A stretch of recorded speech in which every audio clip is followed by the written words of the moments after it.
You ask Tiger to solve. This deals with linear equations with one unknown. The final result is y=7. Let's solve it step by step. Simplify the expression. Expand the parentheses. Simplify the arithmetic. Group like terms.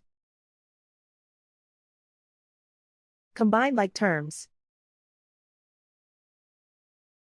Group all constants on the right side of the equation.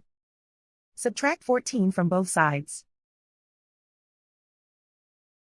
Simplify the arithmetic.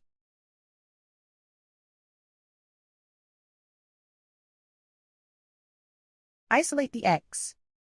Divide both sides by -6. Cancel out the negatives. Simplify the fraction. Cancel out the negatives. Find the greatest common factor of the numerator and denominator.